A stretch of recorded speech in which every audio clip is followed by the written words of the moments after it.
Well, today marks 50 years since the gales of November came early and claimed the Edmund Fitzgerald. The ship sank on November 10th, 1975, after battling fierce winds and towering waves during a storm on Lake Superior. All 29 crew members were lost that day.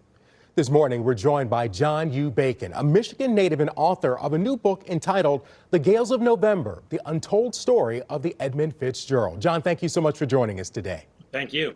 What led you to write this book?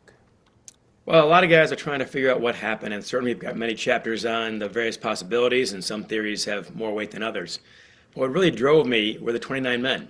We don't know who they are. We don't even know their names. So who were they? What were their jobs like? What were their lives like on shore, on board? What were their families like back at home? So that's what drove me to write this story. And we got to 6 crew members who had been on the ship before it went down, obviously. And I got to half of the 29 families. So that part is the untold aspect of the story. And when you were doing these interviews and conducting researches, were there any stories that surprised you or that were particularly memorable? About 95% of that book, McKean, is things I did not know before. So the answer is yes, in the short answer. I'll give you a quick one. Eddie Binden, 47 years old. He was about to retire after this trip. 25-year marriage to Helen. And he buys her a 2-carat diamond ring in Duluth, Minnesota the day before they leave. And for reasons only he knows, he does not pack that in his duffel bag as he normally would. He'll see her in Toledo in 3 days on the dock. He gives it to a friend with a love note and says, please mail this to my wife. And we don't know why he did that. We know, of course, the ship went down with him in it. And then, of course, a few days later, she receives this diamond ring and wears that for the rest of her life and never remarries. So stories like that. Yeah, what a moving story. And of course, we know that there is going to be so much more in the book. You know, when we look at the Great Lakes, they have claimed so many ships. Why is it that you believe that people have been touched so deeply by the loss of the Edmund Fitzgerald? That's a fair question. From 1875 to 1975, there were an incredible 6,000 commercial shipwrecks on the Great Lakes. That's one per week, every week for a century. And yet this is the one that everyone knows. First of all, the song, you cannot escape it. Mm-hmm. Without the song, there is no book. We know that. 2, the mystery surrounding it. We've never quite solved it. And 3, of course, it is the last one. So as crazy as it is to have 6,000 shipwrecks, since 1975, not one. This is the last one.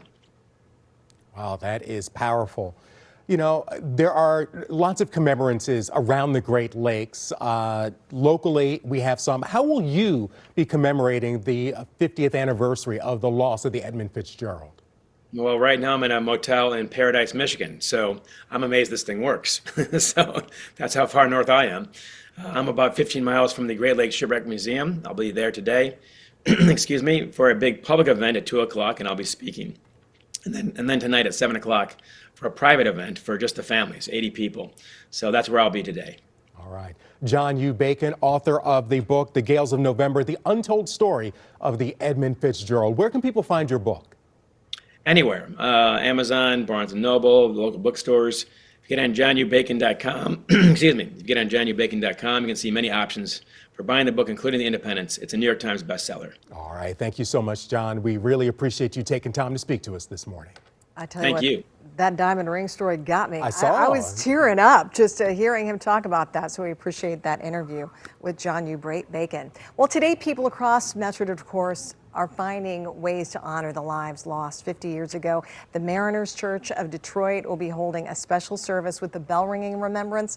That's just after noon.